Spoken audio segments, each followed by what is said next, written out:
तर तुमचं सर्वांचं श्रुतीज ब्लॉग्समध्ये स्वागत आहे। सकाळ सकाळी मस्त रेडी होऊन कामाला जायला निघाले आणि आज चालतच जाणार होते, कारण त्याला त्याच्या काकांना सोडायचं होतं कामात, म्हणून मी चालतच जायला निघाले आणि थोड्या वेळातच मी कामात पोचले। माझी कामं वगैरे उरकून संध्याकाळी लवकर घरी यायला निघाले, कारण आज होती मोठी होळी। मग सरांनी लवकर सोडलेलं होतं आम्हाला आणि उद्या होती मला सुट्टी।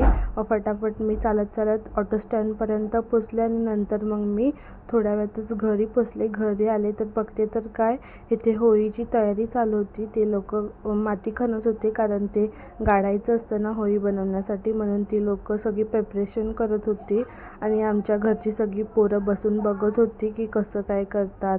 गोलू तर आयाच्या मांडीवर बसले मस्तपैकी आणि नंतर मग होळीत आमची रेडी होती। रात्री अशी मस्त दिसत होती होळी, सगळी तिकडे त्याची तयारी करत होते आणि नंतर इथे लाईट वगैरे लावलेलं, बँड बाजा सगळे अरेंजमेंट केलेलं। मग आम्ही लोकांनी सगळ्यांनी पाया पडून घेतलं, मस्त पूजा करून घेतली होळीची आणि आमच्या कुलदेवतांची पूजा करून घेतली आणि नंतर मग सगळ्यांनी पाया जाऊन पडलेले आणि सगळे माझी फॅमिली मस्त जमलेली होती, कारण होळीच्या दिवशी आम्ही लोक सगळे एकत्र येतो।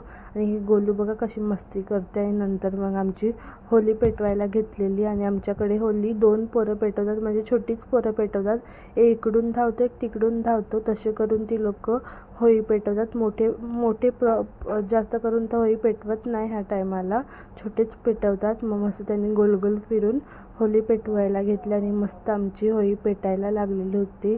खूप भारी वाटत होतं, सगळी गावकरी आमची जमलेली होती आणि सगळ्यांना एकत्र बघून चांगलंच वाटतं। अशा टायमालाच ही लोक सगळी एकत्र येतात, नाहीतर कधी एकत्र येत नाही। आणि मस्त आमची होळी मस्त पेटलेली होती, होलिका दहन झालेलं होतं आणि एवढी सगळी पब्लिक जमलेली। आम्ही लोकांनी खाऊ वगैरे खाल्लं, थंडा वगैरे पिऊन घेतला आणि नंतर मग मस्त नाचत होती सगळीजण आणि वाजत होतं मस्त, आणि पोरं कोंबडा चोरायला गेलेले होते। नंतर मग होळी पेटून झालेली होती आणि मग सगळी आपापल्या जायला निघणार होती आणि मग ती होळीमध्ये नारळ काढत होते सगळी लोक आणि आत्याने मला कलर लावलेलं होतं, कारण होळी रात्रीच त्यांनी खेळून घेतलेली, कारण उद्या ग्रहण लागणार होतं। मग जास्ती होळी वगैरे कोण खेळणार नव्हतं।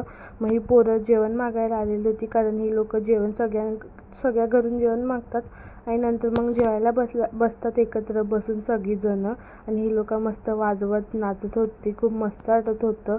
नंतर मग सकाळचा दिवस उजाडला आणि सकाळी आम्ही शूट करायला गेलेलो, आम्हाला गाडीचं शूट करायचं होतं आणि त्याने मग मला कलर वगैरे लावलेलं होतं सगळीकडे आणि नंतर आमच्या गाडीचं शूट वगैरे सगळं झालेलं होतं। मग घरी आलो तर माझे पप्पा कसे खेळायला लागले बघा। हे पप्पा छोट्या पोरांसारखे खेळत होते आमच्या पोरांसोबत, काका त्यांच्या पोरांसोबत, आणि जरा पण ऐकत नव्हते।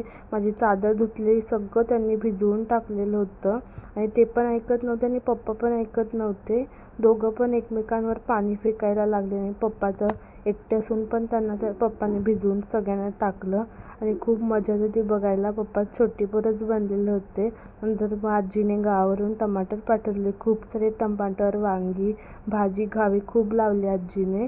मग हे सगळं मग बघून संध्याकाळी मग ती पोरं सगळी रेडी झालेली होती, मुलींचे कपडे वगैरे घालून पोशाख मागण्यासाठी। मग थोड्या वेळातच मग ते पोशाख मागायला आले आणि खूप नाचत होते आणि हे लोक 200ची डिमांड होती त्यांची, म्हणजे 200 रुपये मागत होते आणि मस्त वाटत होतं असं बघून सगळ्यांना एकत्र आणि भारी वाटत होतं। मग दिवा वगैरे आमचा लावायचा होता।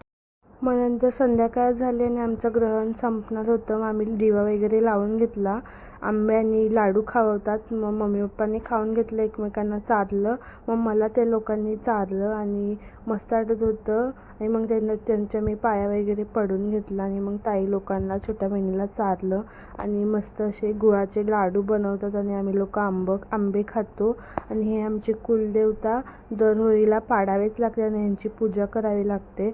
असा होता माझा आजचा दिवस। Thank you for watching.